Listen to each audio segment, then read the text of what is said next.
In the late 1960s, Madoff started the investment management side of his business. Now, rather than taking commissions, this was the business where people would come in, give Bernie Madoff their money, and he would invest it for them. Now, in the beginning, apparently what was going on was that he wasn't really investing it, he was putting it into his securities business. And part of the reason he was doing that is because the securities business needed to hold inventory, meaning they needed to own some stocks themselves. Because when a client came to them and said, hey, I want to sell 100 shares of AT&T, Madoff could call around or try to go on his network to find someone to buy it, or he could just buy it. And if he bought it, he could get the money to the client even faster.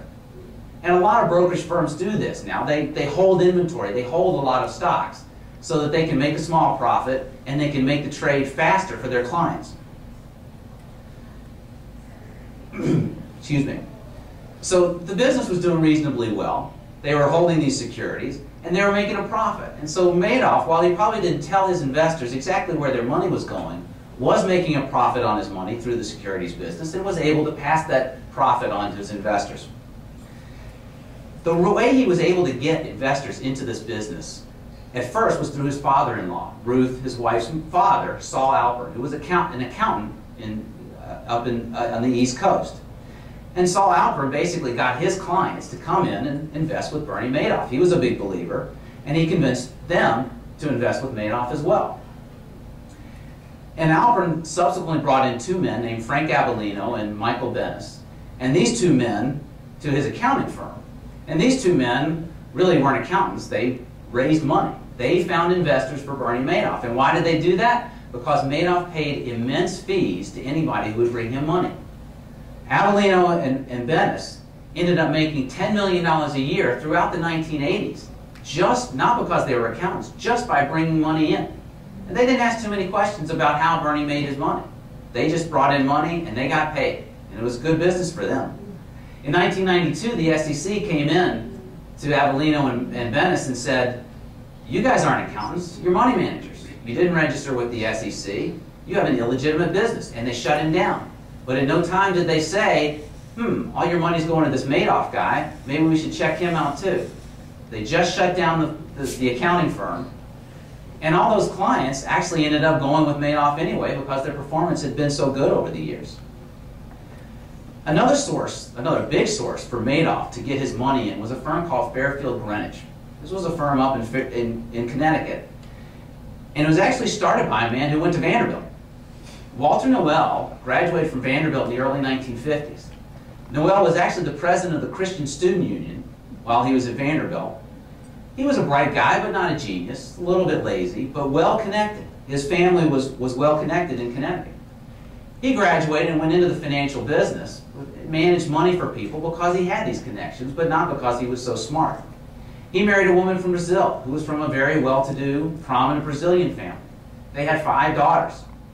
4 of those daughters married sons who went in to Fairfield Greenwich, went to work for the family business. Of those 4, one of them was from a prominent family in Colombia. Another was from a prominent family in Europe. In fact, that son-in-law and the daughter lived in Italy. And so, again, these were reasonably bright people, not geniuses, but they were all well-connected. And they were all able to bring in a lot of money for Bernie Madoff. And in every case, Bernie Madoff paid them huge fees, much bigger than anybody they could get from anybody else.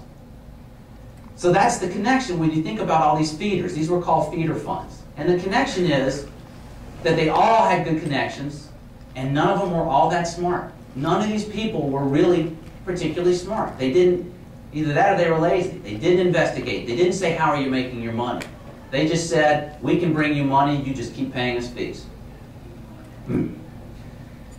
And what was the strategy? So let me take a step back. So imagine the feeder network now.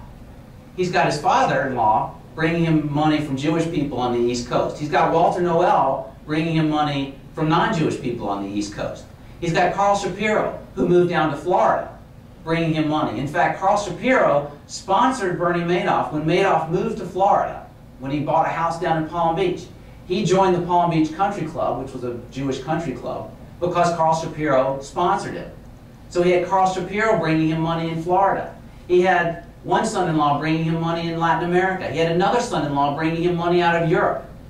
And there were others. And it grew and grew because these people, all well-connected, none of whom asked tough questions, they brought him a lot of money, and he paid them a lot of fees. So what was the strategy? What was he doing? What did he say he was doing? He had to have some financial strategy. He was doing what he called, and is called, a split strike conversion strategy, which is a fancy name for a strategy that is not really that complicated. Basically, he would buy a basket of big stocks, McDonald's and IBM and so on. And he would buy a basket of 35 to 40 stocks. And then he would buy puts and sell some calls, options on the index of the largest companies in the country. And what this essentially did was it eliminated his upside, his extreme upside. It eliminated his extreme downside.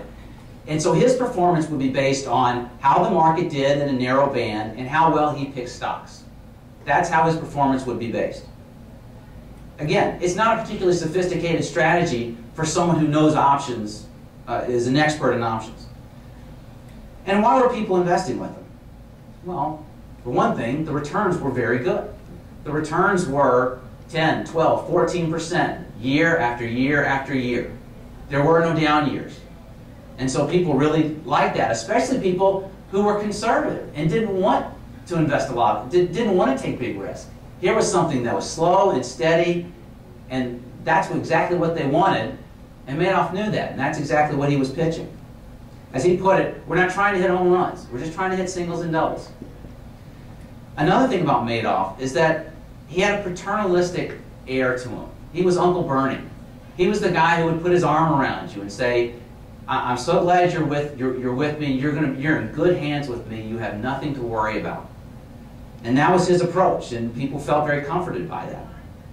And at the same time, he also had an aura of exclusivity. If you came to him and he didn't quite know who you were, he'd say, oh no, I'm not taking new clients, I'm sorry, I can't help you. But maybe if you knew somebody, or you knew somebody who knew somebody, maybe then you could get in to have Bernie Madoff manage your money. And of course, playing hard to get made people want to get him even more. They wanted to invest with him.